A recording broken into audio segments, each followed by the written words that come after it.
Hi, everyone, and welcome to Innovation Thursday, the Artificial Intelligence Edition, brought to you by IMDA, the Infocom Media Development Authority of Singapore. Pardon me there. I'm just so excited about today's edition. We have quite a few very cool problems, and the problem owners are here to share with them. Hi, everybody. My name is Billy, and I'm your MC for today. Now, today is the final edition of our 3 Innovation Thursday sessions for Innovation Call number 9. And today we're featuring a set of different problem owners who are looking for solutions powered by AI technology. Now, before we begin, I'd like to just welcome everybody to have your questions. If you have questions, right, do put your questions in the Q&A bar below the Zoom screen. All right, we'll try our very best to take questions after every speaker. But in the interest of time, or if we can't answer you today, right, we will address the questions by posting them on the OIP or the Open Innovation Platform forum page on the website. Do you guys know the website? It's www.openinnovation.sg. Okay, we'll flash that later on as well, so don't worry about it. Now, I'd like to welcome all our new tech solvers by telling you all about the Open Innovation Platform, or OIP, by IMDA. Now, what is it all about? Now, OIP is basically a virtual crowdsourcing platform that bridges real business challenges, including digitalization opportunities of enterprises with tech-solving firms like you. All right, so challenges hosted on OIP are supported by a structured innovation process, right? It includes a refinement, curation, and the scouting of solvers like yourselves. Okay, what's next?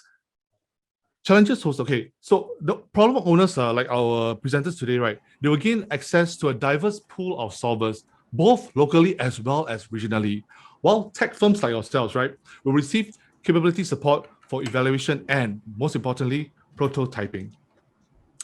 Now, as you know, right, the OIP was one of 3 platforms highlighted by our Deputy Prime Minister, Mr. Heng Swee Keat, at the recent Budget 2021 speech, when he mentions the efforts to boost innovation and transformation in Singapore. And the good news is, right, okay, you're hearing it first, we'll be launching new features, right, to enhance the OIP.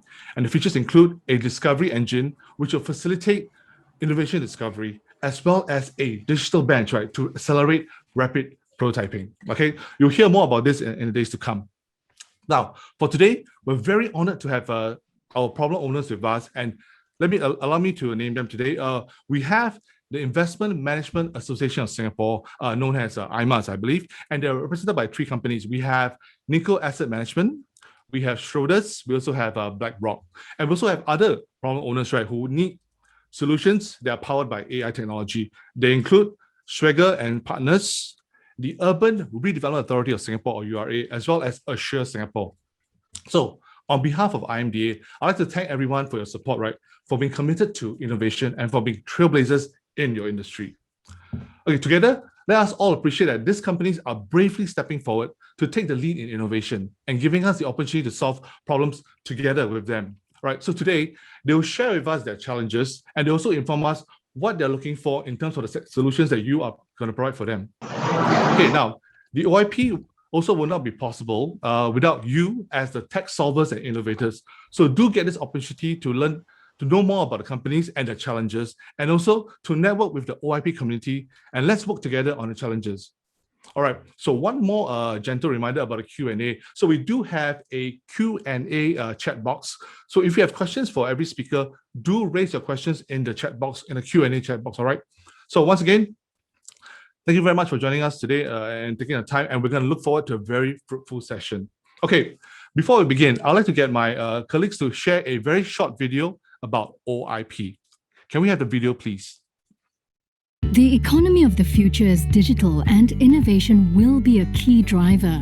So how do we accelerate the pace of innovation and digitalization to give our enterprises a competitive edge? The Open Innovation Platform, or OIP, is an initiative by the IMDA. It is a virtual platform that connects and matches challenges of problem owners such as SMEs, large enterprises and government agencies to a pool of problem solvers with different expertise. This is Sarah. She is the Chief Innovation Officer of Company A. she would like to find innovative digital solutions to address her company's business challenge. She discusses her challenge with an IMDA officer and explains what she's looking for. IMDA then helps to launch Sarah's challenge through the OIP, allowing her to access a diverse pool of ideas and technology expertise immediately. Problem solvers around the world can see Sarah's challenge on the OIP, and those with the right capabilities for Sarah's challenge apply through the portal. Sarah and IMDA jointly evaluate, shortlist, and select the best solution from Company Y. Eric is the founder of Company Y. He works with Sarah to turn his idea into a working prototype that is demonstrated and tested in Sarah's facility. Sarah is happy with the successful prototype and awards Eric with prize monies. Sarah and Eric partnered to commercialize the solution and roll it out across Southeast Asia. Sarah increases the productivity of a company's operations, while Eric scales up his product successfully with this new customer reference. With the Open Innovation Platform, we have an innovation ecosystem that is always open for all enterprises, large and small. Join us on the Open Innovation Platform. Okay, that's a really cool video. It still works the 100th time you've seen it, right? I've seen it quite a few times, so very fun video. Okay, now, for the benefit of our new solvers today, right, I have to show a very quick PowerPoint deck. I promise you it's very fast, just within a couple of minutes, okay, before we get on to the real juicy stuff of today. This is for the benefit of our new solvers, so do allow me to introduce the OIP very, very quickly.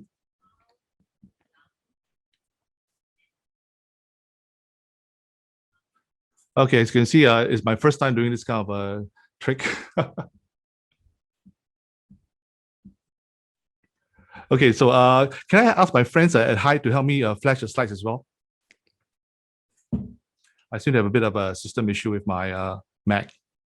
Please don't tell the Apple guys. Okay, Hi, can you help me to show the slides for OIP? Okay, thank you very much. So a quick introduction to OIP. Okay, next slide. Okay, here are some of the quick numbers about OIP. You can see that we have a community of more than 10,000 solvers, and we've offered up to $5.9 million worth of prize monies across the different challenges that we've hosted. So far, the record has been about 191 challenges, but I expect the number to go up as the months go by, and we have 87 projects that have been protected so far. Okay, next. Now, I'm going on very quickly because all this information is available on the OIP website, which is www.openinnovation.sg. So the submission process is clearly detailed on the website. You can also refer to the various challenges that have been issued by the various problem owners. Okay, next. Okay, some of the quick benefits of joining OIP, as you know, it gives you access to business opportunities. And of course, each problem owner has put up prize money to encourage prototyping and developing the right solutions. And you get a lot of support from IMDA, okay? And this includes mentorship as well as support from the OIP community. Okay, next. Just a quick listing of some of the resources. You can find more information definitely on our website. Once again, it's www.openinnovation.sg. Okay, next. Okay, just example of some of the cool maker spaces you can gain access to if you're part of the OIP community. So we have facilities at Pixel, which is located at 1 North. We also have Nanyang Poly's Digital Engineering Innovation Center, as well as SC Engineering's InnoSpark's Open Innovation Lab. So you will get access to physical locations to create and make prototypes if you are into developing hardware solutions. Okay, next. All right, I also offer a digital experience consultancy, so you can look at topics and areas such as design thinking, user experience, user interface design, the art of digital storytelling, as well as how to create immersive experiences using AR, VR, or a combination of AR, VR. Okay, next. And definitely we have industry mentorship and support from our tech partners. So once you plug into the OIP community, you can gain access to all these resources to help you. Okay, next. And of course, market access opportunities. Now, you can apply and try to be shortlisted for our programs that are run by IMDA's innovation technology ecosystem team. All right, so we have SGD Spark as well as SGD accreditation, where we try to help companies to accelerate their growth and to scale up to meet challenges in the market, as both locally as well as regionally. So do find out more about these programs by visiting the IMDA website, which is at www.imda.gov.sg. So remember, accreditation at SGD as well as SGD Spark. Okay, next. And we do have success stories hosted on our Open Innovation platform website. So do go and take a read at how some of these companies have managed to create breakthroughs and innovative solutions in response to the problems presented and the business challenges presented by our problem owners. Okay, next. All right, so the message to our new solvers is that we are open for innovation. You get real business challenges, you get real prize monies, you get real support, mentorship, and a whole host of resources. And you get the ability, if you're picked for the challenge, to develop an actual prototype. And I can tell you that we have had examples where the prototypes actually move on to commercialization testing. For example, have you all read yesterday's news about the Jewel Connect Asia exhibition coming up later this month? All right, two of the companies involved in the challenges, right? I believe they are Trachomatic and ViaClick, right? They were involved in developing a sort of solution for exhibition companies, right, to manage the flow of people within the exhibition space. And this technology will be in place at the upcoming Jewel Connect Asia. So this was a direct result of them taking part in the Open Innovation Platform Challenge. Okay, so that was from last year. Okay, I believe that's it from me.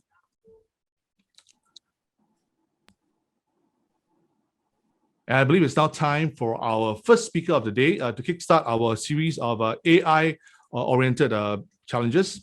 So allow me to introduce our first speaker. Now, our first speaker is going to be representing the IMAS, and he is none other than Mr. Edmund Lim, Enterprise Risk Manager from Nikko Asset Management, right? He's one of several speakers today representing IMAS. So just a quick word about IMAS. IMAS is the national representative body of investment managers, right? So it spearheads the development of the industry in Singapore by fostering high standards of professionalism amongst the practitioners, as well as creating public awareness of and interest in the industry. And a bit about Edmund. So Edmund is the Enterprise Risk Manager based in Singapore. He works with the risk management team with coverage across Nikko, AM, Singapore, and Hong Kong, all right? And therefore, the challenge that Nikko is offering, right, is titled Streamline Risk Assessment Process to Allow for Outsourced Services. So I'd now like to hand you over to our very first speaker today, Edmund. Take it away, Edmund. Well, thank you, Billy, for your quick introduction. Please allow me to share my slides.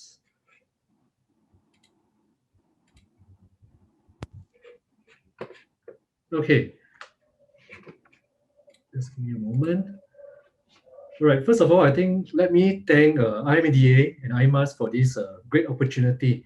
And this curated initiative to bring together all local companies on one common platform for digital acceleration.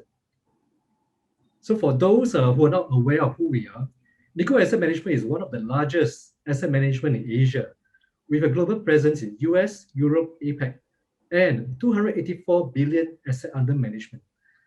We have investment capabilities across 8 various asset classes over a range of equity, fixed income, and multi-asset strategy. In addition to the active managed funds, we also manage a suite of passive strategy, including some of the largest ETFs in Asia. Now, going into today's topic. Sorry, Edmund, may I just interrupt for a little bit? You are currently showing your presenter view for your slides, so we can all see your notes. Oh, so sorry. Are you able to switch back to the presentation? No worries. It's okay. Okay. Yeah.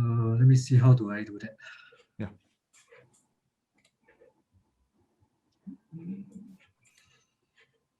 And just launch your slideshow. You can just launch it. It's good. We're all trying new things today, so we're all innovating in a sense. It's part of the challenge of innovating. You're trying to do new stuff, and and it's a bit of a trial and error sometimes. Yeah. Okay. Is it okay? Okay, it looks great now. Thank you very much. Okay, just give me a moment.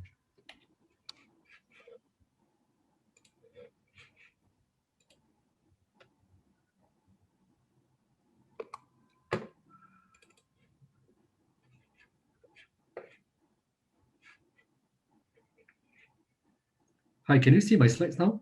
Or are you still looking at my presenter? Okay, yeah, we're still seeing it in a presenter view. Hmm. It's okay. It's the mysteries of software. Like it never behaves the way we want them to. Okay, it looks good now. Okay, you can try again. Okay. Okay. So I will continue from here. So as you know, we are an asset manager across headquarter in Japan, and we offer a suite of product across fixed income, equities, and also multi-asset strategy, as well as on top of active managed fund, we also have passive managed strategy, including one of the largest ETF in Asia.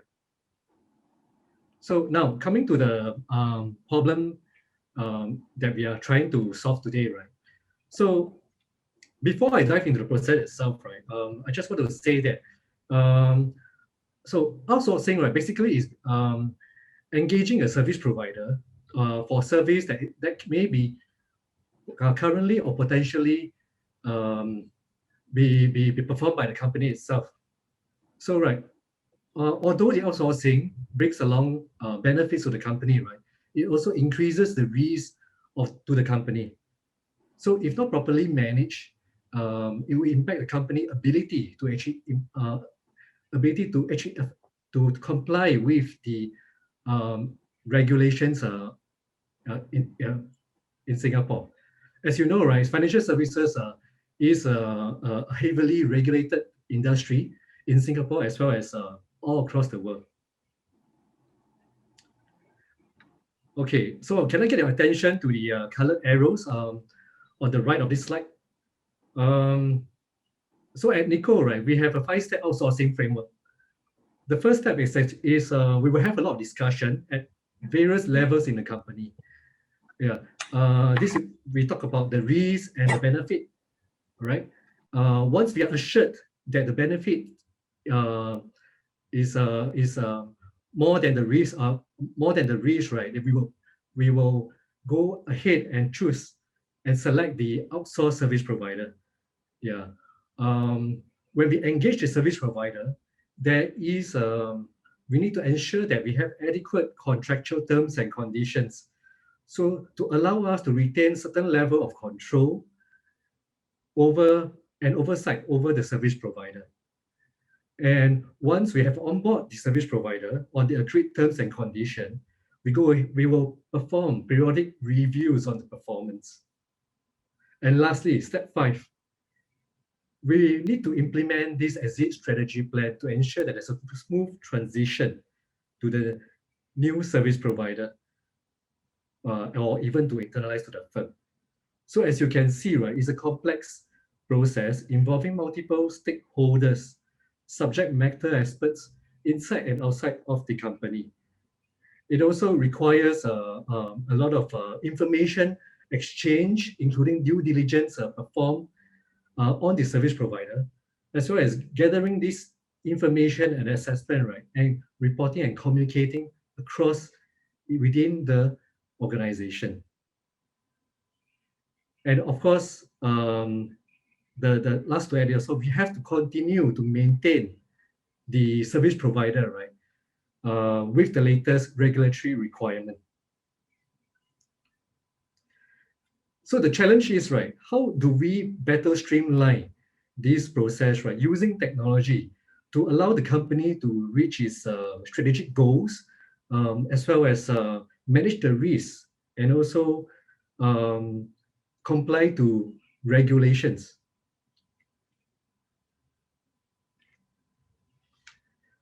Okay, at Eco, right, we envision the solution to have these main components. So firstly is the automated workflow management.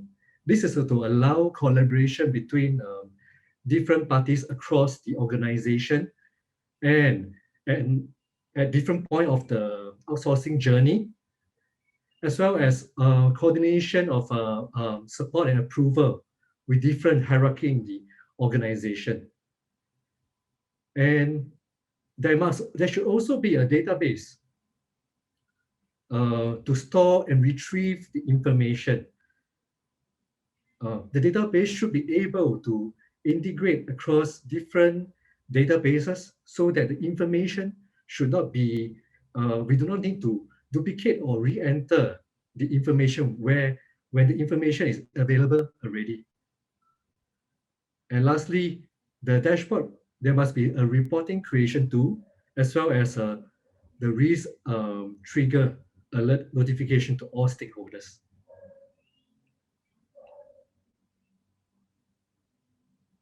All right, this slide shows, summarize my presentation into 5 points, the requirement into 5 points. So I come to the last and final most important slide here. So what is it for you as a solver? So there is a prize money for POC as well as the final prototype.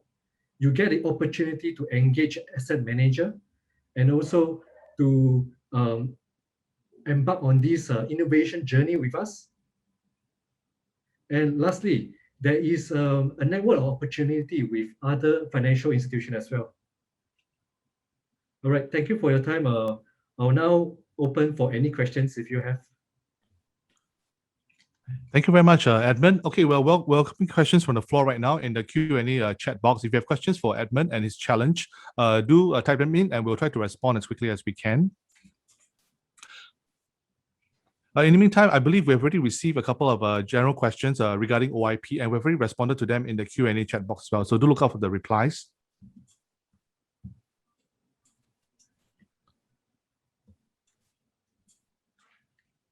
Okay, Edmund, we have a question for you. Okay, the first question is, what sort of risk alerts are you expecting? And could you give some examples?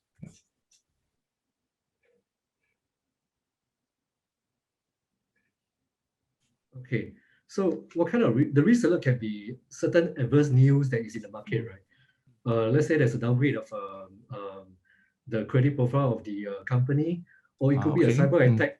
You know, yeah, Okay. we want to have a platform that has able to collect all these adverse news. They are related to our outsource provider, Okay. and simultaneously able to actually propagate all this information down to the respective business and stakeholders in the company. Okay, that sounds good. So basically, you're looking for a way to track bad news as it happens, as soon as possible, right? To Yes. get in the system to record. Okay, I get it. Okay, there's a question about is it possible to reach out to Edmund for more private questions later on? Yes, I suppose, Edmund, you can entertain questions after this, but you can also feel free to join the OIP community on the website, and you can put in your questions on the forum related to this particular challenge. Oh, there's also a question from another attendee. It says, is the workflow primarily covering your outsourcing process? Edmund? Yes, the solution that we're looking for is related to the outsourcing at this current point of time. But of course, this is very similar to any risk assessment tool, right? Which can be used for other purposes, other related activities. Yeah. Okay, that sounds good. Oh, and we have another question.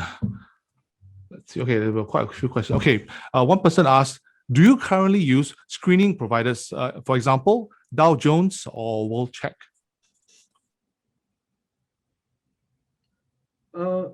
This is actually under my compliance department. I think they use certain tools to screen. Yes. Okay. Or we can follow this up on the OIP forum as well. Yeah. I believe there's one more related to this. Are you intending to keep your current service processes when you are enabling a workflow automation?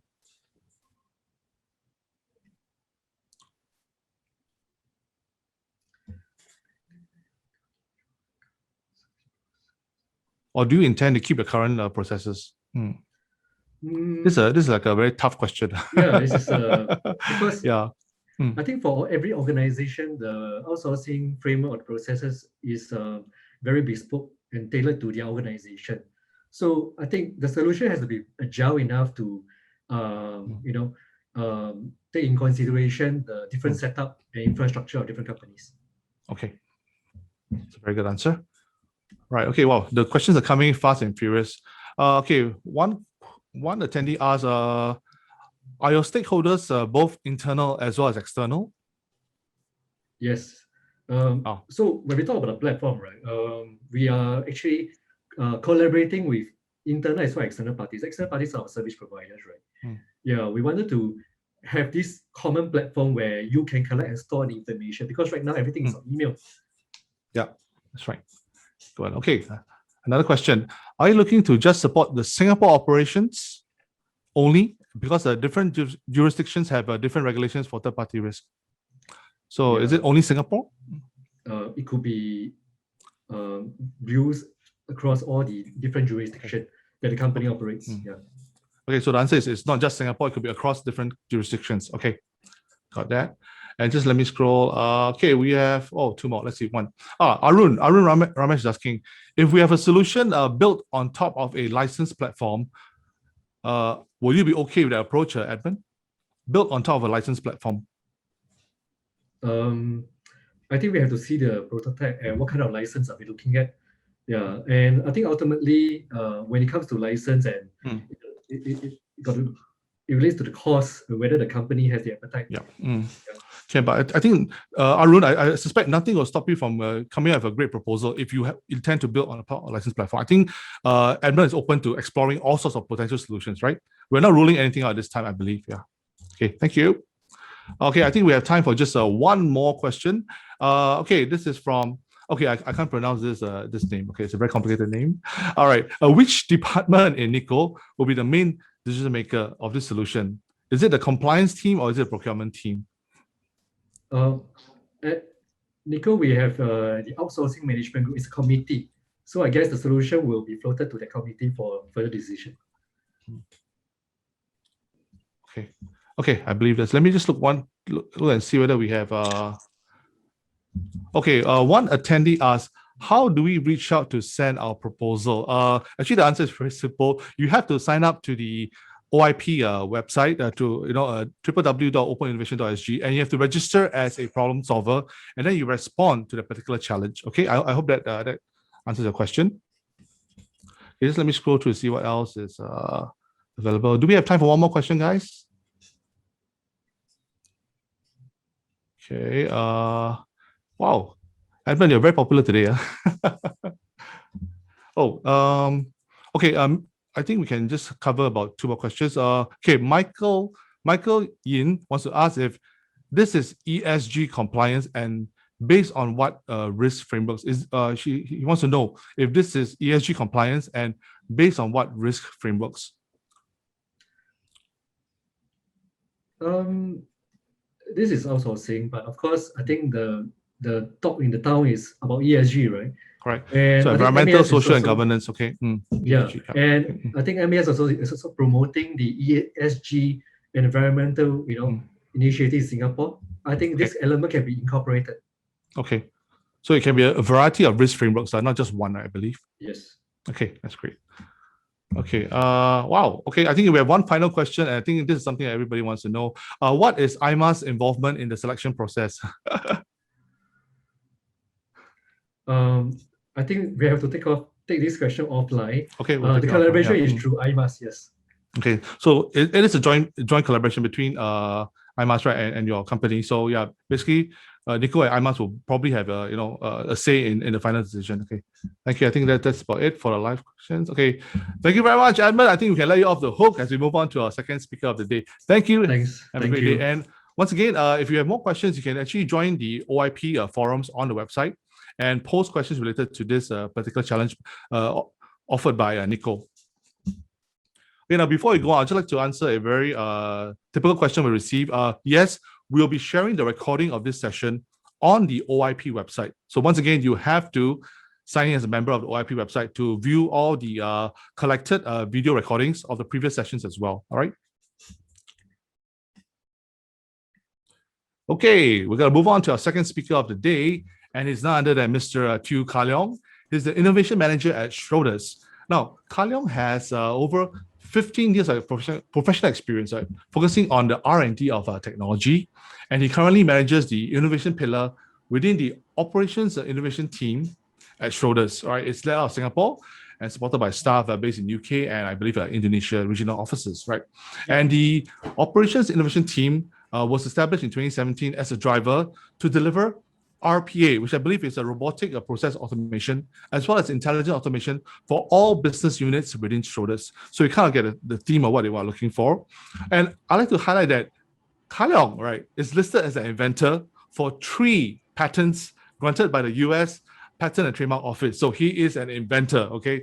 So don't tekan him, guys. Yeah. So the challenge, right, issued by Ka Leong is titled Automated Data Passing, Extraction, and Analysis Tool for Asset Management. And I think it basically is about trying to extract the right information from a variety of documents. Please let me know if I'm wrong, Ka Leong. Over to you, Ka Leong. Take it away. Sure. Thank you, Billy. Thank you. So just let me share my screen, and I just want to make sure that, can everyone see my screen? Is everything okay? All right. Thank you, Billy, for the introduction. Good afternoon, everyone. So Ka Leong here from Schroders, and Schroders as we are part of IMAS as well. Naturally, we're an asset management firm. We are headquartered in UK, whereas Singapore is actually the regional headquarters, and we do have offices that span across Singapore, Japan, Taiwan, China, Australia, Indonesia, and a couple of other countries as well. But thanks for the introduction on what our team does and what it covers. So very quickly, let me just focus a bit, spend a bit time on our team. So we are called Operations Innovation. So we are the innovation within Schroders that I'm hearing a bit of echo. Okay, thank you.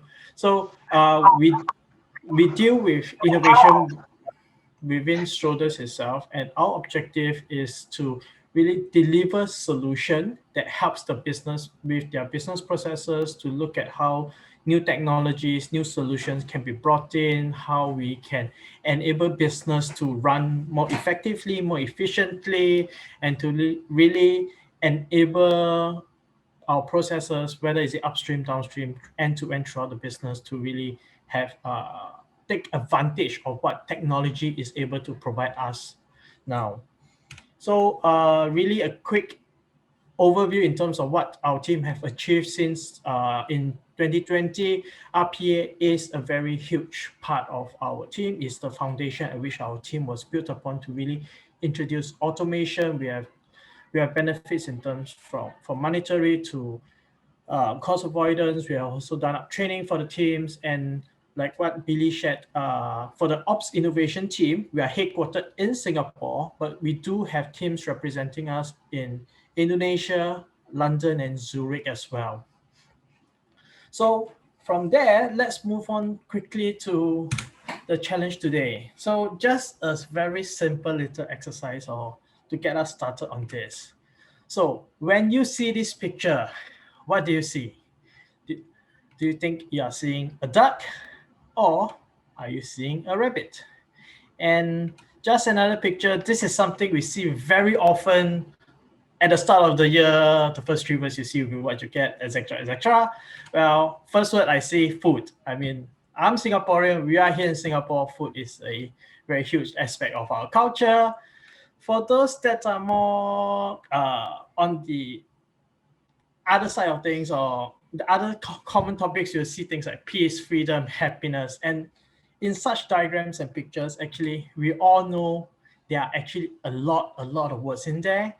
And what I'm trying to get to here is that when we look at such diagrams and pictures and images, we see what we want to see.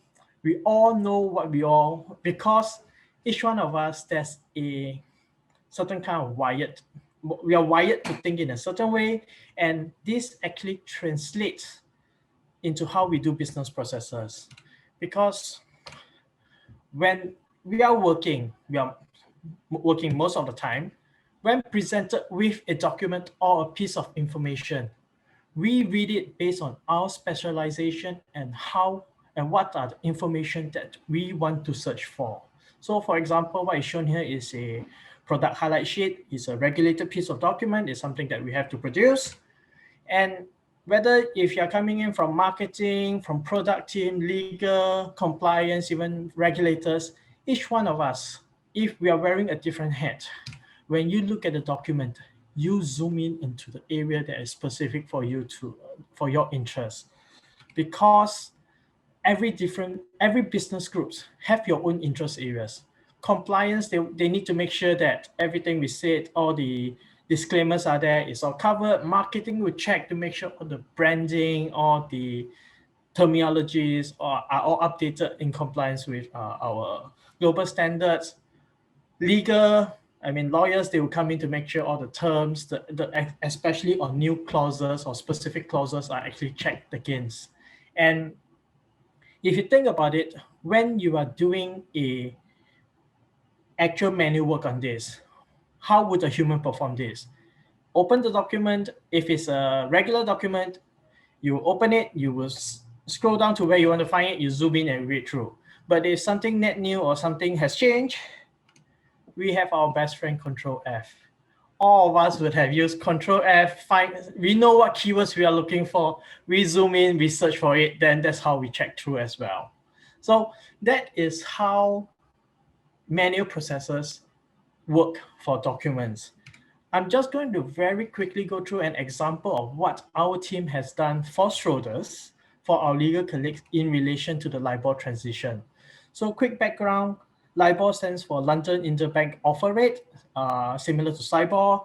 And from January 2022, it will stop, the publication of LIBOR will cease. And what happened or what was required was that the legal team in Schroders, they needed to review over 9,000 legal documents to identify which are the documents that are impacted by LIBOR transition, and they need to get this done in a timely manner because they need to do the renegotiations and updates of the agreement with the client. In our discussions with them, they have over 60 such terms because it's legal, you know how they think, you know how they search for things, and average number of pages per document, 40 pages. So if we were to do this manually, the poor fellow, will be given a folder with over 9,000 PDF files. You have to manually open, search through, and generate a report. But what we have done in our team is that we built up automated solution. We really worked with the legal team to get in the terms they want. We leverage cloud technology like AWS. We use NLP libraries like Spacey, and we generated an automated solution. From these examples, actually, this opened up the doors for us to our business units, because when this was demonstrated, everyone was like, good, now that you can do this, now that I'm interested to see whether can you help me in processing other types of documents. There are other things I would like to get out of files and documents and information, because in all reality, documents and PDF files are still being sent across businesses. It is business requirements, so there is still the need. And from here, I'm just going to quickly show these are 4 different types of documents that we have worked with to a certain degree. First of which is actually a financial statement from LG Chemical. These are public information, anyone can find them. But these are financial statements that are published on a yearly basis. There's quarterly reports as well. But the key information that is required are actually the financial information, the tables and the numbers. But the challenge is always in terms that the formats are not 100% consistent. Typically, a generic way is there's always the current year, financial information from the previous year, but there are companies that gives you up to 2 years behind. And also the terminologies that are being used, they will be related, but not 100% the same. So there are on a high level, when I first looked at it, I thought it was doable, but when you dig in, the devils are in the details because of the way that it's being set up, how it's being presented, things change over years, how company present, and all this information as well. Another way that the documents, they throw us different challenges was actually, if you look at the interim report. So the challenge doubles up or even triple up when you have tables that are in multi-column document. How do you join the tables back together? How do you extract them back together in an accurate manner? And at times, there are also subheaders within all these tables, which makes it even more challenging itself. The product highlight sheet that was shown earlier it doubles up as well because it's a hybrid content. there are tables, there are tags, there are multi-columns, and these are actually, from Schroeder's end, is actually once the information and content is confirmed, it's actually sent to an external party to really help all the layout and everything. So when it comes back, it's a PDF, and it's done up in either Adobe Illustrator or InDesign, etc. But the output from such tools is that it impacts the layout. When you do a Control A, or a search, when you try to copy documents, PDFs that are created this way, it's never accurate. It moves all over the place. And lastly, I think ESG is a popular topic. Everyone is looking to understand it. So I've included the ESG report that's actually from Alibaba. This is their sustainability report, I think 2018 or 2019. It's a very colorful document. It's well designed. It's interesting for humans to read, but trying to do a programmatic or automated way to extract the information out is non-trivial as well. And ESG information for now, even for the market, that I don't think there is a high level of standardization in terms of what's being reported, what's being shared. So it by itself causes a lot of challenges as well from a technical or even research perspective. So last slide, ideal state. We are not suggesting for a generic find all, know all document processor. We are in the financial industries. There are specific elements, specific traits, and by narrowing it down to a financial industry document processor or financial document processor, this gives us a lot more focus on what are the information and types of things that we are looking for, that we hope to be able to extract and understand and retrieve. Because as our team deals with automation, that's our bread and butter. When we have documents that can be accurately and readily processed and extracted, all this data serves as upstream information points for downstream automation. Because currently a lot of our automation tasks are also restricted by what is available through APIs, data connectors, databases. But when you're dealing with certain business processes or external entities, they will not have this available. And they will say, it's in my report that has been sent to you, find it there. Whether do you want to get a human to type it out and serve it into the downstream processes, that's your part of the game. Our is not, even if there are APIs available, is the data ready as well. So there's all these existing business processes whereby a lot of documents and information are still sent across via documents. And if classic com science statement, garbage in, garbage out, which is why we need a accurate source or accurate manner at which to really extract the data and information from the documents, and from there it serves as downstream processes as well. So with that, I think, Billy, we can move back into the Q&A session. Okay, thank you very much. It's a very, very fascinating presentation, and I can imagine the amount of 9,000 documents you have to dig through, right, to prepare for this. I'm just kidding. Okay, we're gonna look out for our Q&A questions ready. And let's see. Okay, I have one from Vadim Berman. He says, two questions for Ka Leong. Okay, one, could you please name the aspects of Spacey that made you look for a different solution? Is it the special types of entities that you need to extract, terminology, constellation, or something else? And then the second question is, what languages do you need to support? Okay, so easier question. Let's take the language first. Yeah. So professional documents, let's stick to English. I think that's fine, because that's where all the information are coming from. That's where it's being processed. So English. English is fine. That covers 80 to even 90+%. In terms of Spacey, so I mentioned Spacey was used in our LIBOR use case, because Spacey is NLP, and we used it to help us leverage the lemmatization. That means, for example, when we are working with our legal colleagues, they told us, when they gave us the search terms, okay, it included terms like act of God, act of gods, singular plural. So we leverage libraries like Spacey to handle the variations or lemmatizations of the word, rather than having to type them all out. But SPACY is for NLP. When you're dealing with the extraction, so for the 4 document types that I shown, the challenge is actually identifying the relationship between the figures and the lines itself, the rows itself, because having an accurate extraction is actually the challenge.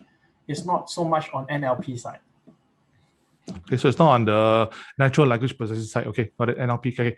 Okay, thank you. Kalang, we have another question. This is from an anonymous attendee. Okay, is there an internal repository with source documents to be assumed tagged for each client account? How standardized are these documents? A very technical question. Yeah. For each client accounts.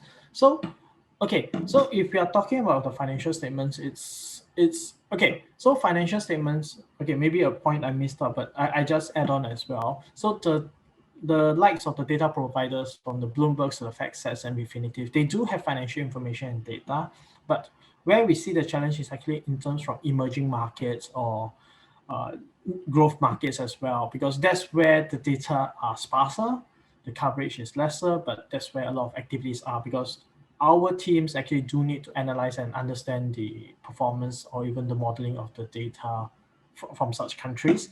So by saying tagging from it, I think where I think you are trying to relate to would be more towards machine learning, having a train to train the models against a specific set. Where I see this is that it's going to be challenging in terms of one, trying to find out the source to really tag it up as well, because our team, while we cover Singapore, Indonesia, London, and Zurich, we are a very small team. And we one key thing, which is why we leverage the OIP and IMAS partnership in this, is that we do not have the bandwidth to really research and build up a product on our own. That is why we are doing very selected business use cases to solve for the business challenge based on whichever clients that send us more documents. It is a bigger load for the business. That's where we'll go in and solve it. There's a sort of benefits analysis that we work with in order to identify all these which processes and which are the things we should solve for. So where I have heard, or at least discussions with several vendors as well, not going to name them, I think if we go down the ML route, it's possible, but it's going to be a massive effort as well. And it's really, I think I have a certain reservation for it, because I think it's a niche. We are looking for a much more narrow AI or dedicated AI solution, if we really want to say it in that way. Okay, I hope that answered the question for our audience. Okay, Kaliang, you are even more popular than Edmund, I believe. You have more questions coming right now. It's very hot and furious, I must say. Fast and furious, I'll say. Okay, but I noticed that most of them are very concerned about the IP ownership of the technology. So actually, may I just do a quick summary and tell people that, inform everyone that actually we do have a FAQ on the Open Innovation platform website, and it does address the IP question. Now, in most cases, I believe that the problem owner will negotiate with the challenge winners, right, on the IP ownership of the prototype or the solution being developed. That's the general gist of it. So I believe you can actually find out more on our openinnovation.sg website. Okay, so I hope that answers the IP questions down the line. You can negotiate with the problem owner if you win the challenge. Yeah. Okay, there's quite a few questions that shall we do a very simple one? Okay, are you open to proprietary technology solutions? Yeah. Yeah, that's fine. I mean, that's fine. Our team, we are okay. So I came from a vendor space previously. So our team, our main focus is delivering the solution for the business. It doesn't have to be something that we built. We have leveraged open libraries. We have leveraged new algorithms or research results that's public from GitHub, etc. What our goal is always, how well does the solution work? Can it fit our business use case? That means if I send in a document, we can give it certain parameters. Can it extract the information? Is it accurate? And from the information extracted, can we then use it for our downstream processes? So that's why I rather draw a blue box. Maybe a black box would work as well, but I think everyone should understand it. Okay, that's great. I believe we are almost out of time for Kaleong's session. I know there are a few pretty interesting questions, but we won't be able to take them right now. What I suggest is that we will post them on the OIP webpage forum related to this challenge. And I believe Kaleong's team will be able to go and take a look and help to answer, because they are interested in sourcing for the best possible solutions to evaluate for this challenge, right? So they won't turn away people just because you propose a proprietary solution or you have a unique way of phrasing the problem. I believe Kaleong's team is open enough to explore all possible permutations of a solution, right, Kaleong? Yeah, of course. Okay. Okay, so we're open. We're not going to limit what kind of proposed solution you want to give. Yeah. So with that, I will invite everyone to actually visit the OIP webpage forums for more of these questions and answers after the event is over. Okay. So thank you very much, Kaleong. We have to move on to our next panelist. Thank you for a very enlightening presentation.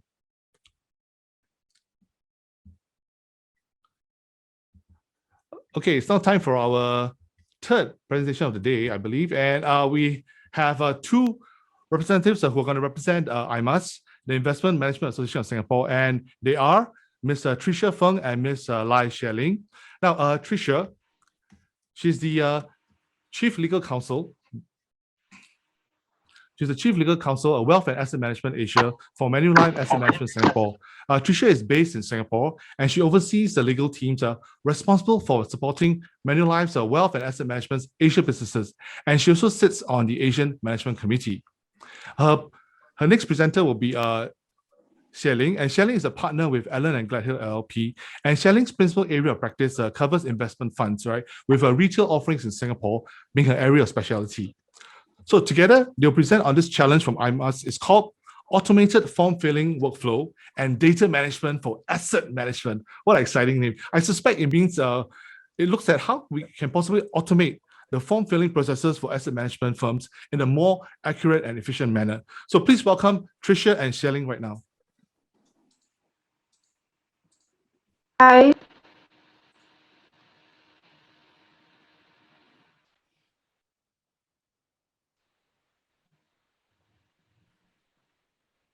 Hi, Tricia, are you ready to start? Or will it be Yeah, Xieling can you hear starting? me? Okay. Yes, we can hear you. Yes. Okay. Yeah, I'll be starting. So thanks. I see you're sharing the slides. Can we move to who are we?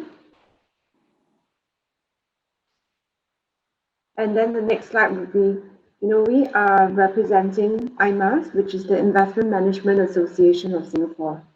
IMAS is the national representative body of investment managers, and IMAS spearheads the development of the industry in Singapore by fostering high standards of professionalism amongst practitioners and also creating public awareness and interest in the fund management industry.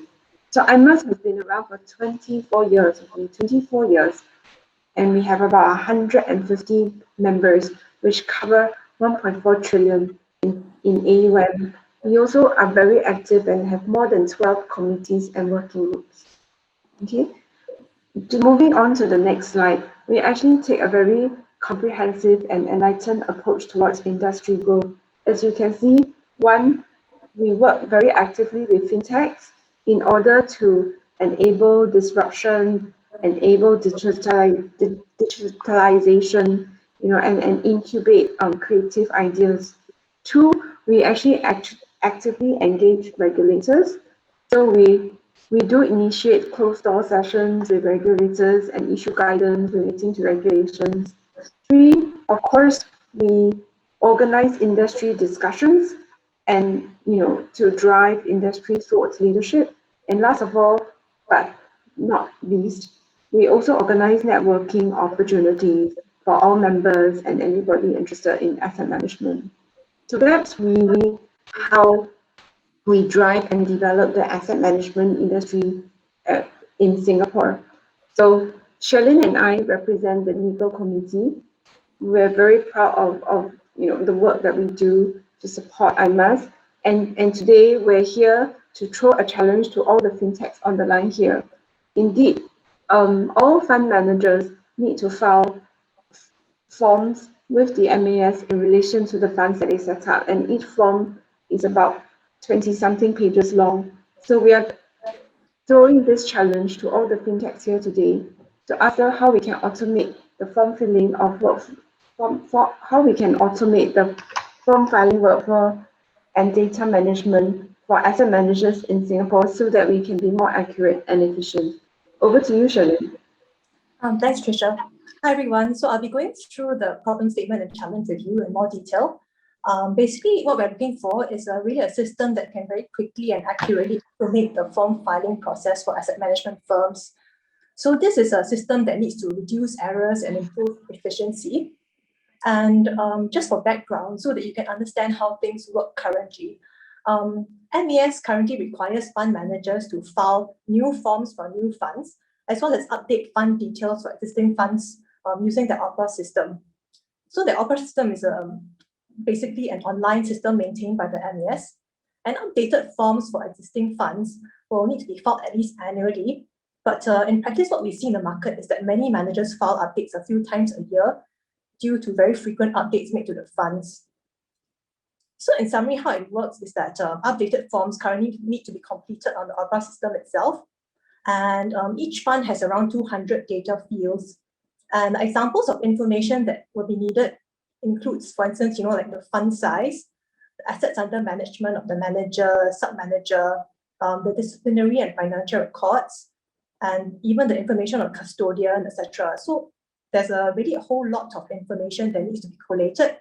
And usually in practice, we understand this is sourced from different teams within the same organization. So the whole process is very cumbersome and inefficient. And in addition to this, the forms are currently all completed manually, and it takes around 20 to 30 minutes to complete each form. This makes it a very time-consuming process for fund managers, especially for fund managers with many funds. So what we see is that we have some managers with over 100 funds each. So you can imagine what a massive exercise this is each year, or it may occur even a few times a year. And because this process is manual and there's a lot of bulk and liaison work involved, there is actually a very significant risk of keying in wrong data or missing out important information. So for instance, due to human error, people may accidentally, for instance, key in data meant for one field onto another field, or miss out numbers in the numerical data provided. And this is what we do see in practice happening.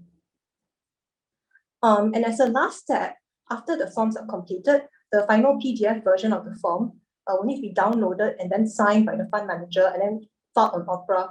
So essentially, it's a two-step process of first completing the form manually and then getting the form signed and uploading on OPERA.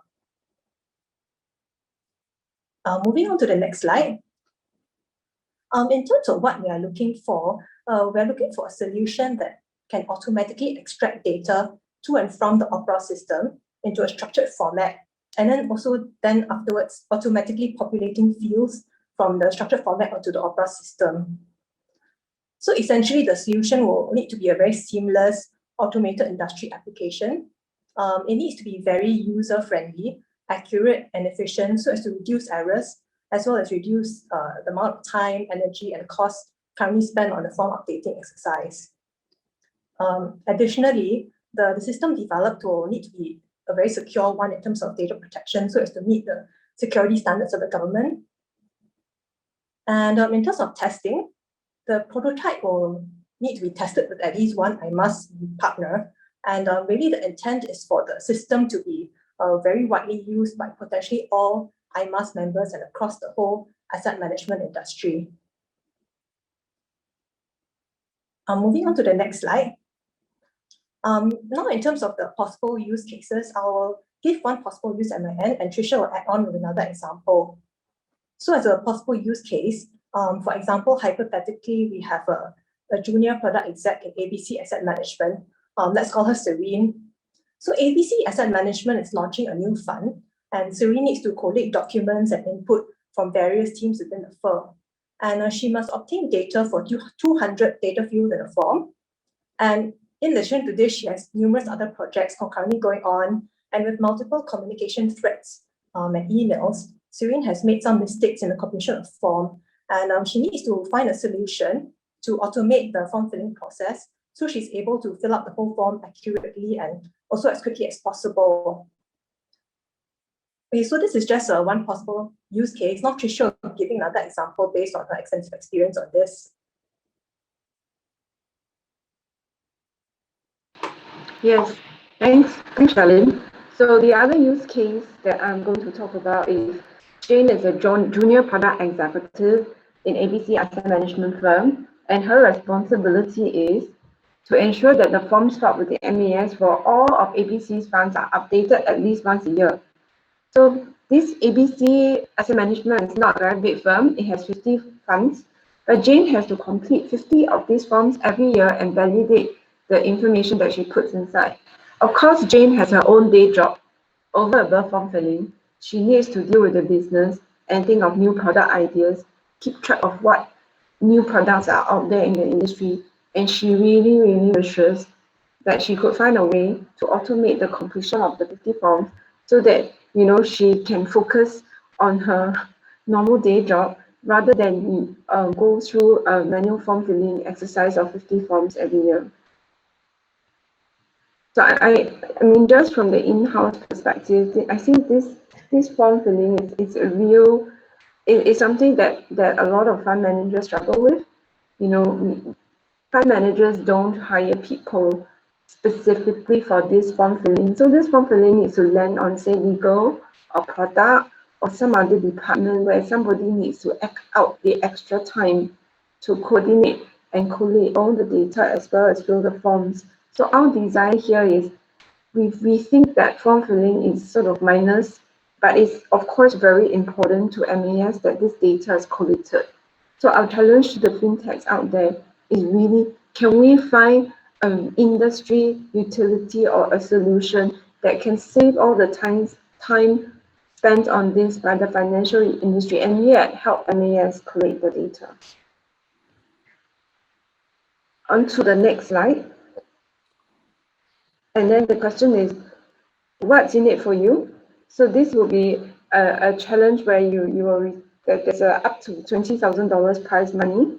You get to extend your network within the industry. So if you come up with a solution, your tool or utility will be of great interest to the whole asset management industry. Trust me, everybody sort of pulls out their hair when they think about this form filling. You will be able to showcase the solution at the IMAS digital event. You will be able to be fast-tracked into the Singapore FinTech Festival, and you will be able to become an IMAS FinTech Associate member and connect with the movers and shakers of the industry. So we hope that this will also incentivize everybody to think about a solution. All submissions must be made by the 19th of March, 4 p.m. So please, we encourage everybody to put in their ideas, put in their solutions. I, for one, as somebody who deals with these forms very often, will be very keen to see all the ideas and all the suggestions and all the innovation that we hope will be applied to this problem statement. Okay, thank you very much there, Tricia and Shelling. I think this is a very painful actual business challenge, right? I think everybody understands the pain of filling multiple forms at a time. So actually, it's fitting that our very first question from the floor comes from Shannon Huang. And Shannon is very curious about the volume, right? How many forms, how many PDF forms are both Form 1 and Form 2 are uploaded on the Opera and processed on a daily, monthly basis. And also, similarly, what about the volume of the updates for Form 1A and 1.2? Yeah. So what figures do you have to share? Yeah. Maybe Charlene, I'll take this one. As someone who has worked in a number of asset managers across the industry, right? You are looking at maybe 200 to 300 forms for the bigger firms like Schroders, like Aberdeen, like Lake Mason, and you are looking at maybe 10 to 20 forms for the smaller asset management firms. I think that's the minimum. So you would need, when you count how many forms need to be filed across the entire industry, all you need to do is to go into the MAS website, look at the list of funds that have been registered in the MAS website, and you do a count. And for each fund, the form actually needs to be done at least once a year. Then, of course, as fund managers, our products need to be adjusted and adapted, to make sure that we meet the needs of our investors. We need to make sure that our documentation is updated to meet regulatory requirements. So as and when the information in the form changes, which could happen 2 or 3 times a year, a fund manager will have to then relodge all the forms again. So let's say if ABC Asset Management is a fund manager that has 200 funds, and there are managers like that in the market, and I have to change my forms once just because I decided that I need to tweak my products, I have to change my form, I have to amend my forms again because of a regulatory change, then I'm looking at least filing the form 600 times in 1 year. So that's kind of the sense we can throw to you out there. And again, the list of all funds registered in Singapore and require filing is on the MAS website. So you just need to go there and count. It's a lot. Okay, so basically you have to check out the MAS website to guess the volume of the forms that process every day. Okay, That we will have indicate the minimum okay. volume, yes. Minimum volume. Wow, okay. Sounds like a very big business opportunity. All right, we have a couple of similar questions about will they be able to get sample forms to process for their proposal? I think yes, we have PDF versions of the HTML forms that are on the website that we can circulate. So we can get that to them after this call.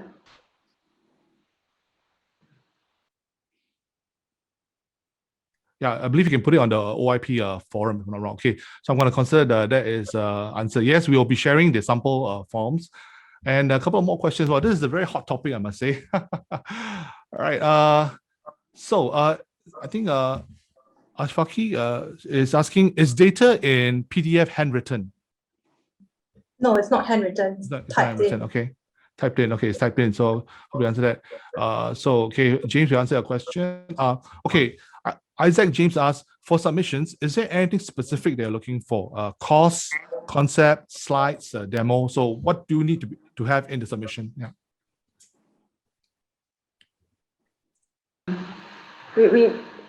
That's a difficult question to answer. We really don't want to constrain anybody. Neither do we want people to feel like they need to do something very extreme in order to put something through. So I'm afraid this may not be the answer you're looking for, but I would say do anything that you think is the best way to showcase your solution. Write up a document, film a video, do anything that you think is the best and way to showcase what you like to do. I think we're open to anything, to be honest. Okay. So don't constrain yourself. If you have a very creative solution, do offer it as part of the challenge. Yeah. Okay. One anonymous attendee is asking, what are the sources of information? Is it only PDF, or how many formats of PDF and how many pages and so on? So what kind of documents do the tech solvers have to take into consideration besides PDF, or what kind of PDF? Yeah. Maybe I'll take this one again. The form that is actually filled on the MAS website is a HTML in a HTML format. So when you finish completing the HTML format, which would be about 22 or 23 pages, I cannot remember actually. Once you finish inputting all the data, and it's about, I think, 200 data fields, then what happens would be you kind of crystallize that form and then you can print it out as a PDF. So I hope that helps them understand a little bit better how the form is completed on the MAS offer system. Okay. And as for, I think, access to Opera, can anybody just sign up for Opera? That is it. Go ahead, Shirley. Yeah. Oh no, you need to have the access to the MAS in order to do it. Okay, but I You suppose set you'll up be an able to account. facilitate, right? Yeah. Okay. You can facilitate some sort of dummy account, something to show them the formatting for We Opera. will work with the MAS to facilitate this if Okay, necessary. I think this was a hot question. Okay, Yeah. so so you work with MAS. Okay, can. So the IMAS team will help to facilitate access to Opera for you to test and feel, right? Okay. Yeah, Billy, I will also say here that the more interest we see in this, the greater the opportunity that we will have to work with MAS to really have a very good beta testing environment. So the more people we see, submitting ideas and submitting solutions, the better I think in terms of the beta environment to be created for testing, that will the level of interest will just sort of help us get a much better response on creating a better environment. Okay. So you heard that, audience. Please, if you have a solution that can possibly solve this conundrum, right, please send in as much as you can. Even if you have multiple proposals, do say anything. I believe I can sense the pain of the two ladies, right? This multiple form filling, thousands of forms a year. It sounds very, very scary. So I hope you, the tech solver community, have the right tools, right, to help them overcome this form filling conundrum. Yeah. So I believe we have reached the end of the slot for the IMAS presentation. So thank you very much, Tricia and Shelling.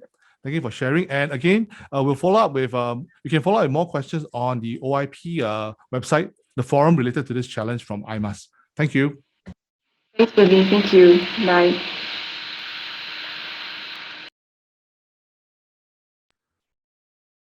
Okay, it's now time for our next presentation. And again, it's from a representative of IMAS. And this gentleman comes from BlackRock, which I believe is the largest asset manager in the world. And it's my pleasure now to introduce Mr. Ian Kitchenham, the Chief Operating Officer for Global Credit in Asia Pacific at BlackRock, and he's based in Singapore. And Ian is responsible for driving the development and execution of regional strategic priorities for the Global Credit Platform and overseeing platform operations in Asia Pac on a day-to-day basis. And the title of the challenge is Digital ESG Reporting Tool for Asset Management Firms. And again, ESG, we're referring to environmental, social, and governance standards. So I'd like to hand you over to Mr. Ian. Ian, are you there? Mr. Ian Kitchenham, thank you.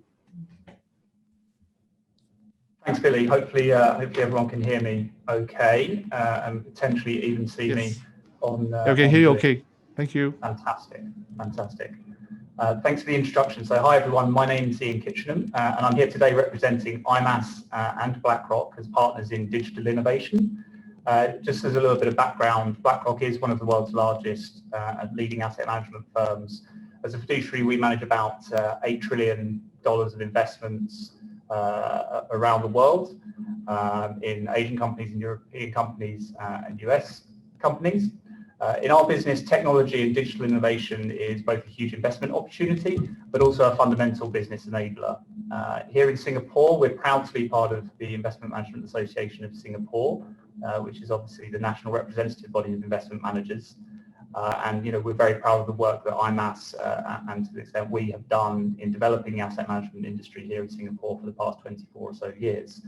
IMAS members manage over $1.4 trillion on behalf of our clients, and we work really closely with government and regulators in building and enhancing the investment management ecosystem in Singapore.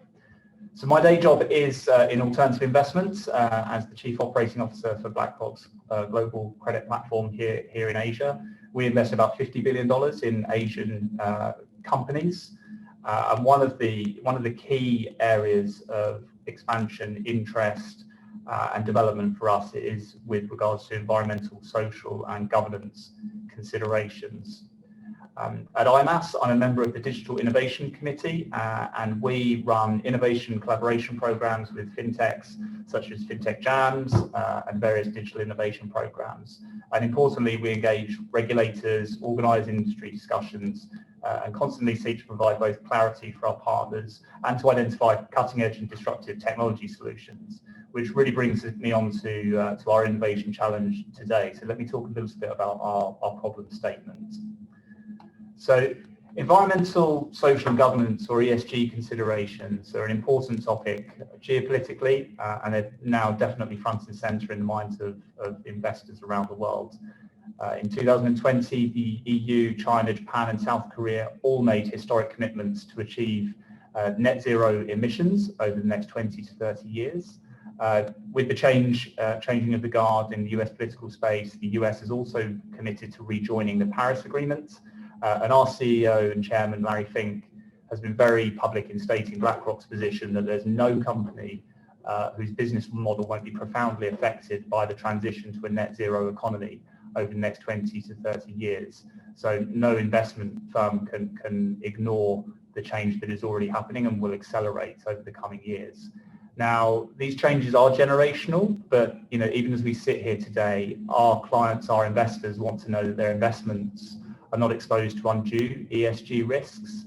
And increasingly, we see demand from investors that their money is put to use in a way that can have a positive impact on ESG and sustainability factors, or at the very least avoid undue harm. So our problem statement focuses on one or a narrower aspect of the challenge that investors face. Namely, is it possible to have consistent and timely measurement of ESG standards and requirements to enable asset managers to incorporate these ESG considerations into investment portfolios, and importantly, to give investors and clients the visibility they need to make informed investment allocation decisions. Now, a combination of factors led to this problem statement. Today, the market is still in the process of defining standardized ESG definitions and requirements. There's expanding science and thinking on how to measure ESG risks, and this is leading to a wide and expanding range of ESG inputs. In terms of how we run our business, we also see varying regulatory requirements and fragmented global standards, which will continue to grow. They'll continue to evolve, and it won't always be in a coordinated or linear fashion. So the whole industry, whether it's clients, managers, or the companies that we're investing in, are really running to catch up and do the right thing, but get ahead of this trend. I mean, just this week, for example, we've seen the European Union implement sustainable finance disclosure regulations. Many people know this as SFDR. This is a set of regulations that govern European investment managers, but actually have a global impact, because any global investment manager that manages money on behalf of Europeans or would like to market their funds into Europe are caught by these regulations. And every time one jurisdiction or one region comes out with these rules, all managers have to work out how they adapt. And this is particularly difficult for smaller managers who don't potentially have large technology or compliance or government relations teams to kind of cope with the scale and momentum of change. But one thing is sure with the development of ESG is that all of the factors I've mentioned combine to cause pretty manual and often non-scalable processes, ambiguity and difficulty in delivering visibility around ESG and reporting that our investment managers and our clients need. So we're therefore really looking for prototype solutions, ideally working prototype solutions that can help support investment managers in efficiently managing ESG investment considerations. Solutions can include features, for example, such as automated data gathering on changing government or industry requirements and regulations, digital reporting capabilities more specific to ESG, digital collaboration tools, or sentiment analysis that can inform about what the market is thinking around various ESG factors over time. It's obviously a huge area. We don't want to be too prescriptive and are very open to innovative solutions. But I think it might be useful just to think about a couple of possible use cases to help provide some clarity in how we think this through. So one example could be in the area of ESG government relations and regulatory requirements, where a digital solution could revolutionize the monitoring of and adaptation to the reporting of changing regulatory requirements. So when a regulator issues new rules around ESG, how does a manager find out about those rules? How do they react to those rules? How do they implement those rules? How do they report against those rules? The question here is really how to make that feedback loop between regulators and market practitioners and our clients more efficient and more effective. A second use case could be in the area of portfolio risk analysis, where embedding something like a digital engine could make incorporating, measuring and implementing views of ESG factors within an investment portfolio more efficient. In particular, processing the data around these factors and representing them in a way that our clients can understand could be a real value add in the kind of production chain. So having said all that, we're very excited to see what applicants can come up with. In common with the other challenges, we're pleased to offer prize money of $20,000 to the challenge winner, along with the opportunity to become part of the Singapore Industry Network, where we give you the commitment as IMAS and BlackRock to partner together to kind of develop, fast track and showcase the solution to the market. I think the deadline is consistent 4 p.m. on March the 19th, and we look forward to an exciting outcome. Now, Billy, just before I open the floor to questions, we actually got a couple in advance. So I think we posted a short video on IMAS website sort of flagging this fantastic event. The first question I received was, is a working prototype required by the application date next week? The answer to that is no, but it needs to be more than just a concept. And it needs to be something actionable and something that can become a prototype, very soon. And the second question I received was, is there data available that we can see and that we can use to start plugging into potential solutions? And the answer there is absolutely yes. If you go on to the website of groups like MSCI, one of the big index providers, or Sustainalytics, they make their ESG ratings of companies publicly available and searchable via the website. So it's actually quite easy to find sample information around ESG in the public sphere. So with that, Billy, why don't I hand back over to you for Q&A? Okay, thank you, Ian. Okay, we have more questions coming in. So this is one from one of our anonymous attendees. So okay, this question is about, there are multiple ESG reports filed by third-party partners. So for this challenge, is there a subscription for these sources? And this person would like to, can we standardize the basis for companies? And also, is there scope for any specific country? Okay, Ian, I am having a bit of difficulty trying to understand this question. Perhaps it's more up your alley. Yeah, sure. So I think I'll answer I think this is really two questions. And I think the first question I would answer in the sense that most investment managers will probably already have subscriptions for the main data providers of ESG data. I think there will be ways of making sure we have availability of the data on that platform. It kind of depends on the exact nature of the solution as to what the subscription and economic model and legal agreements need to be. But I'm not concerned about that, because I think all ESG data providers are actually fairly open in terms of how they run their business models. The second point around, is this for a particular country or jurisdiction? I think the answer is no, because actually the problem is a global one, and the solution, I think, needs to be a global one. Now, clearly, we have a focus as IMAS, BlackRock as partner of IMAS, on developing the market here in Singapore. But I don't think we intend to develop anything in Singapore that could not have very broad applicability around the world. Like, Singapore here is as a thought leader, but it's not a Singapore solution. Okay, so it's a very outward-looking solution. It's for the global market if possible. Yeah. Okay, got it. Okay, well, a couple of questions coming fast and furious. All right. Are you looking at an app or web platform for your solution? Either. Okay, so it's don't constrain yourself. Offer whatever solution you think works best for IMAS. All right. Okay, next. Okay, who will be the main user of this platform? So the main users of this platform will be investment managers. Investment managers, okay. I think this is either for integrating ESG into the kind of underwriting and portfolio management of underlying investments, and or the reporting of that to our clients. Okay, there's a question again about, this came in earlier, so I'd like to flag it. Can a solution be based on one or several commercial products, or should it be based on the use of technologies and not products?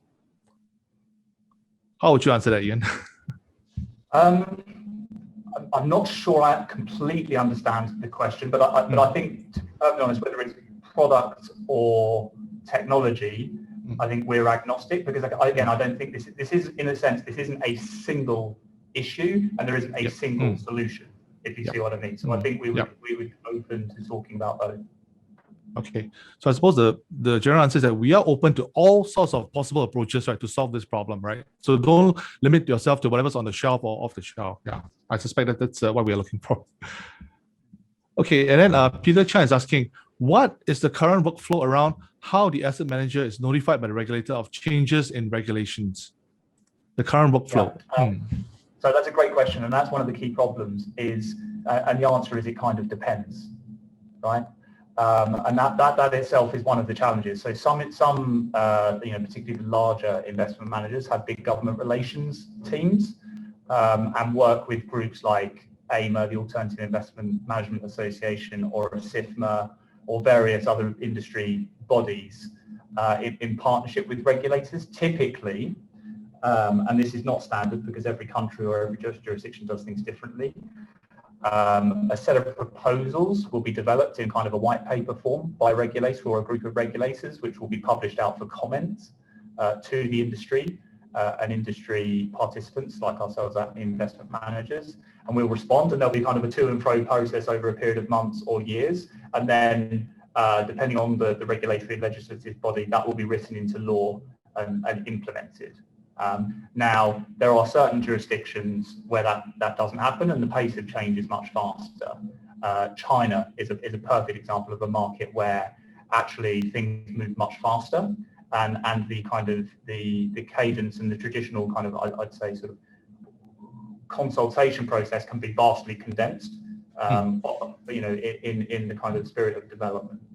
So, you know, that in itself is a challenge because, you know, different countries, different regulators have different approaches to how they launch new regulation and how they consult about that. Okay, so it sounds like it's a very complex process across different countries. So I hope the proposed solution will be scalable enough and adaptable enough to, you know, manage all these different regimes. Yeah.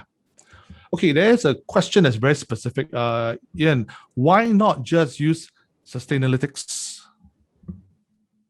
Yeah, so Sustainalytics is a very important part of, I would say, a toolkit. You know, and it provides ESG ratings and to an extent a technology platform for specific companies.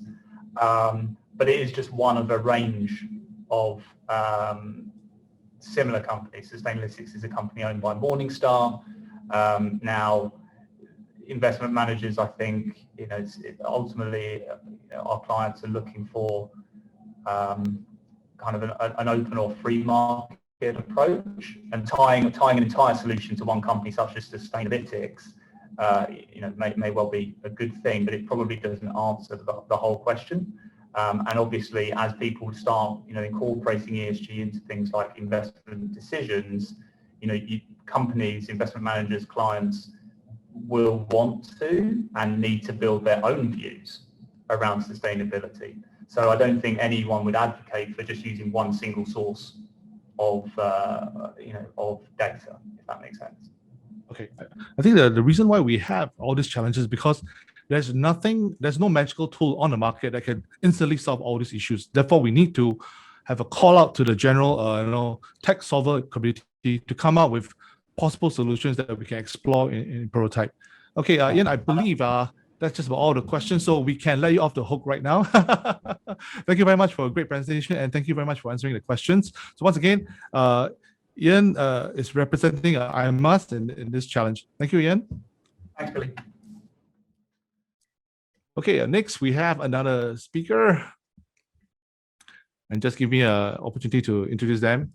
Okay, can I just check if our friends from Assure Singapore are here? Chloe and Alexis, are you guys here? No, it's me, Enqi. Oh, hi, Enqi. Okay, so it will be Chloe. And okay, so Enqi, you're from Assure Singapore.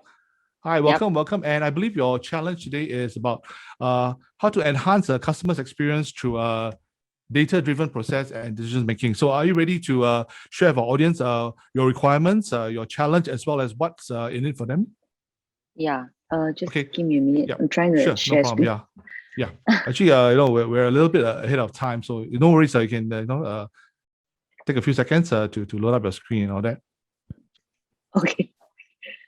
And oh, I forgot to tell the audience that yes, you guys have made it. This is our final speaker of the day. We have quite a marathon session of our very cool challenges today, and this is the final one, final in our series of AI-powered challenges for the Open Innovation Platform, Innovation Call 9. And as you know, Call 9 will end when? Next Friday at 4 p.m. So next Friday, 19th of March, is the end is the closing date for you to submit your proposals for all the challenges of Innovation Call 9 of the Open Innovation Platform. Okay, Enqi, are you ready to go? Just give me a minute. I need to share screen. No problem. Maybe I can sing a couple of songs or something. Okay, I'd like to have the audience request a song that I can sing. Please don't say innovation song. I don't know any songs about innovation. Yeah. Hold on. Okay, it's been a great day. So for our friends who are new to the whole process, right, do sign up for an account on the Open Innovation Platform website. It's at www.openinnovation.sg. You will be able to access a lot of details, the whole process, all the challenges that have been put up. Hold on. Sorry. Okay, that was a bit of Am okay. I? Sure. Yeah. Are you ready, Auntie? Yeah. Am I sharing screen? Not yet. I think maybe I'll just check with my team. Okay, team wise. Okay. Yes. Your screen is up already. Okay. Auntie, are you ready? Okay. So ladies and gentlemen, once again, Auntie from Assure Singapore. Take it away, Auntie. Okay. Hold on. Okay. Basically, it's not. This one is not from my screen. These slides. Can you all hear me? Auntie is from our team. We can advance the slides for you if you want. Okay, then I'll just go from your slide. Can, yeah. Okay, so next. Okay, basically, we are a SME. We do general insurance. So we are a service provider. Yeah. We help our clients with their personal and commercial insurance needs. So basically the whole process is very manual based now. So yeah. 听得到我讲话吗？ Okay. Yeah. So as I mentioned, we provide end-to-end essential insurance solutions for our customers. So it's basically personal and commercial business needs lah. Yeah. So yeah. So the problems that we are facing now is everything is very manually done by our administrative executive. Okay, so the first part is awareness. So for us, right, how we acquire clients, right, is we have to go out physically to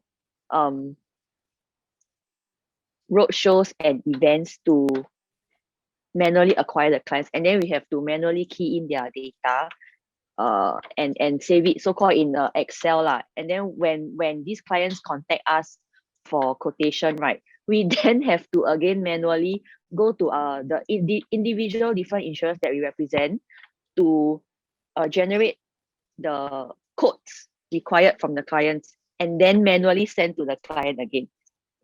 Yeah. So when there's when the client look for us to get a code, right, and we send it to them, after that, if there's an error, they have to come back to us and let us know that they want to change this requirement. So we have to redo again and manually send to the client again. So actually the whole process is very long-winded in a way. So it's not very efficient. And because of this, we also require quite a large number of manpower for a considerably small company like us lah. Yeah. Okay. Next. Okay. So the as I mentioned, the back end and front end system. So the problem is these clients, right? They have their so-called designated agents that they look for. So clients don't have a so-called a portal or a platform that they can access to by themselves, which I believe will make the whole process faster and more efficient. And anytime when they want to make any changes or do any updates, they can do it swiftly if we have a system for the clients or a platform for the clients. So anything that they want to change or update or get, they have to look for their designated agents lah. Yeah. And then for backend, as I mentioned, because now everything is manually done, so we need a lot of manpower, and it's a very long and tedious process and not very efficient because we are not able to catch up with the amount of sales that's coming in, and the number of people that we have, and we constantly have to what do you call it, hire more manpower. Yeah, so that has been a problem for us up to date, because since 2019 and 2020, our turnover has been doubled. Yeah, so we are really looking for a solution to speed up our work process.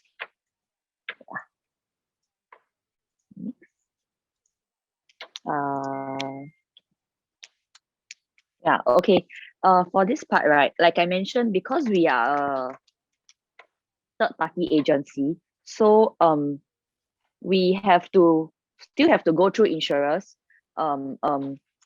to get whatever quotes that the client required from us. So it's like a three-way process. Yeah. So if we have a system that allows the what do you call it? We can share the data among the insurers that we represent.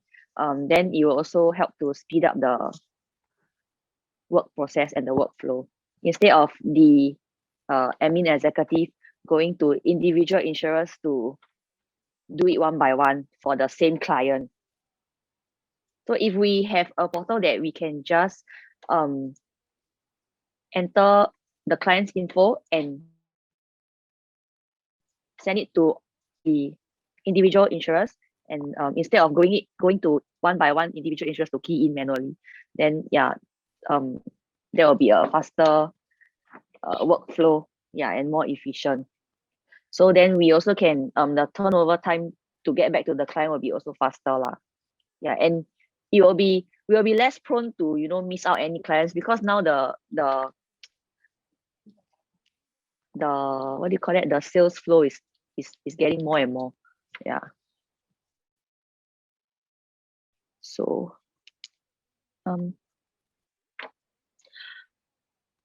okay, as well as data, because now all our clients we do not have a system to store our clients' data, so it's basically all stored in our own what do you call that? Maybe, yeah, our own Excel or our emails. So as our client base is expanding, it's a little bit hard when some old clients come back looking for us, and then we have to take some time to go and find the details of this client, and it will make us look very inefficient if we like ask the client, oh, can you give us your this again? We cannot find, so and then because there is a different department of processing, so if we can have a common system where our processing team can access all the clients' data, then it will be more convenient for them as well, and also to prevent human error lah, so that we don't need to keep amending our codes. Yeah.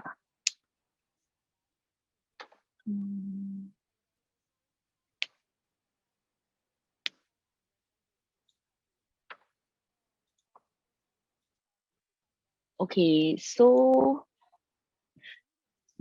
possible use cases.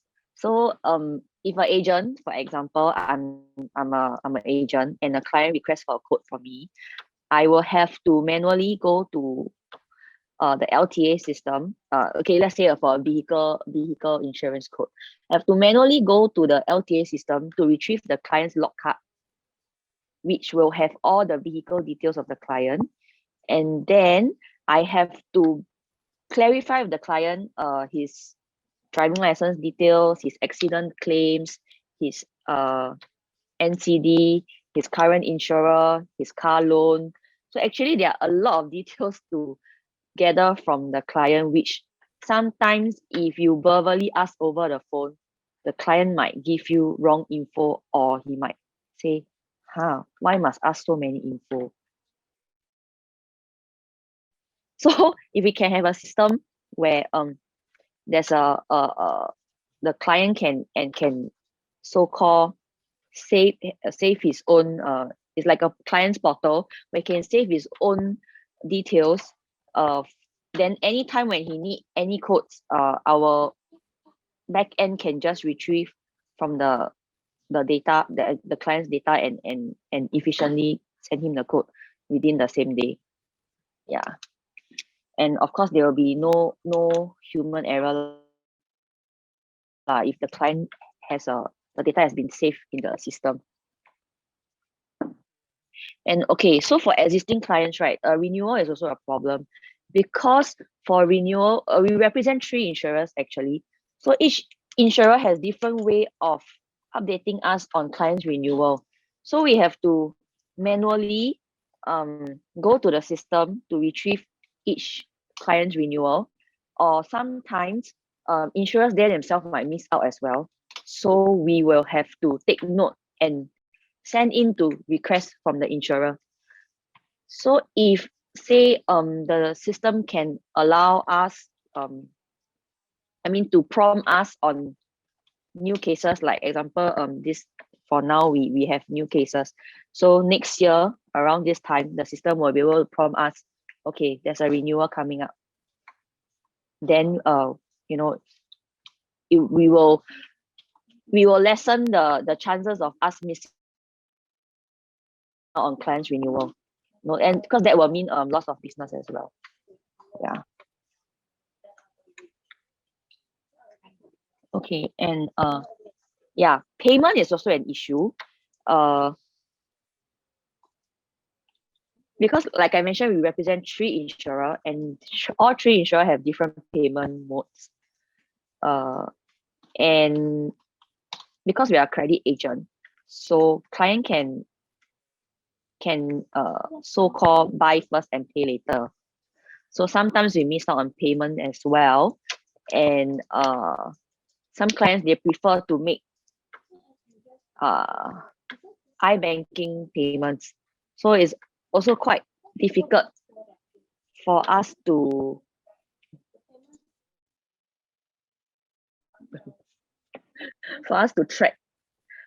track on the payments. Yeah. And the accounting part is quite confusing as well. So if we can basically we need a system to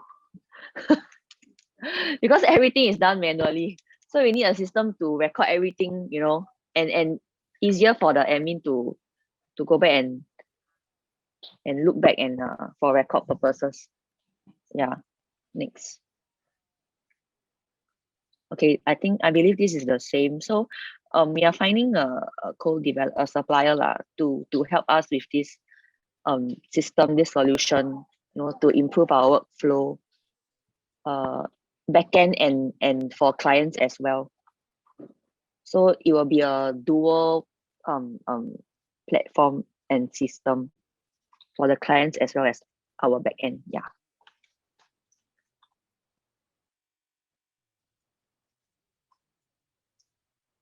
Okay.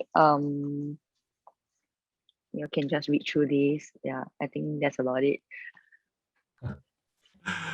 Okay, thank you, NT. Thank you very much. Wow, this is a very, very tough challenge, right? Because it's all manual. All the forms and all the processes are very manual.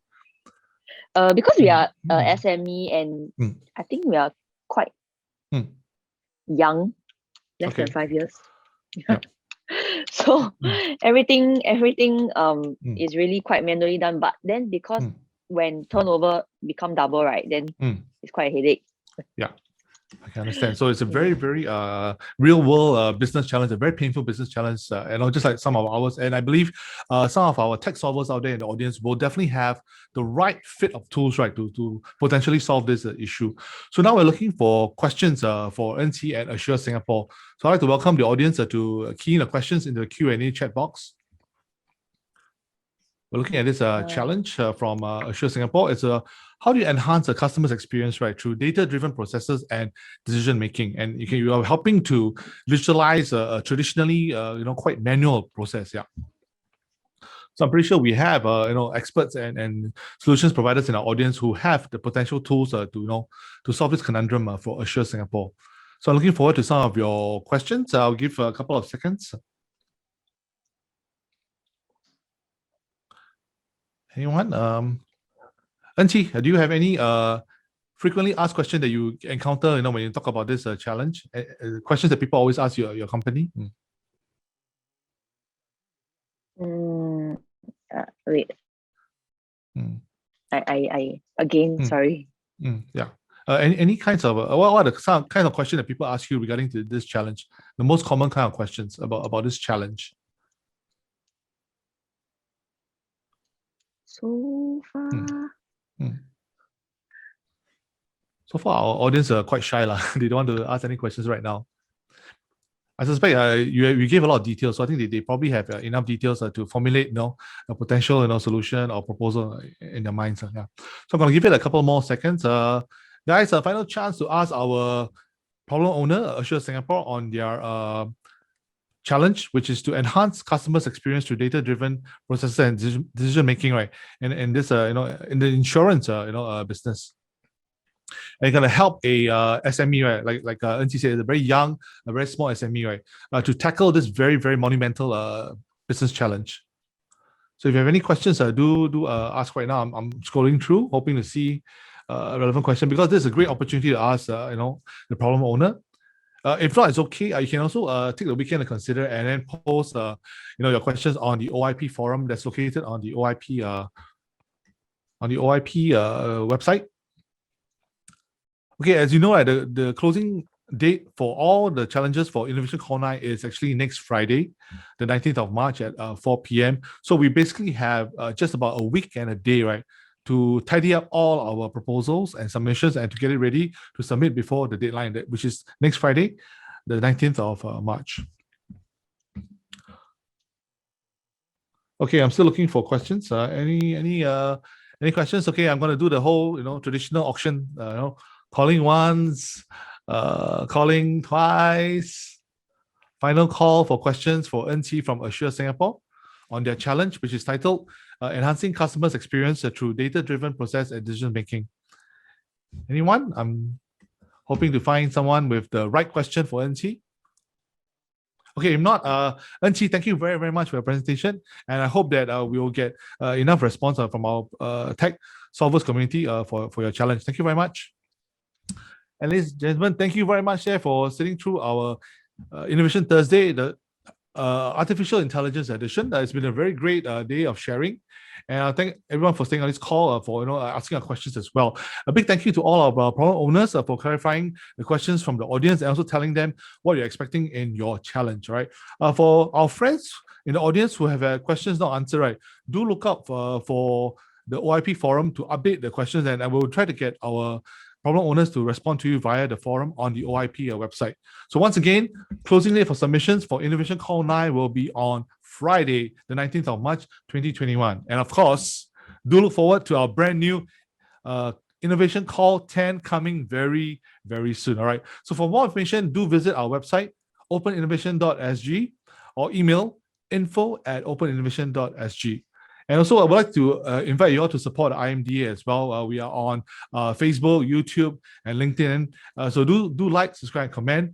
So once again, thank you very much for joining us here today at Innovation Thursday, the Artificial Intelligence edition. And we hope everyone will have a great weekend ahead. Thank you, and we'll see you at the next Innovation Call. Bye-bye. Join us on our innovation journey. Data is the new gold. Forefront of digitalizing A seamless and integrated, flexible and scalable sustainable platform with relevance. Be our agent of change. The Open Innovation Platform brings together problem owners from SMEs, enterprises, and government agencies. We facilitate and support solutions to their challenges from ideation to commercialization, through events, networking, as well as a structured innovation process and physical innovation facilities. The challenges are now awaiting you, the problem solvers, to come up with solutions that will impact industries and organizations. These open calls include challenges around digital platforms,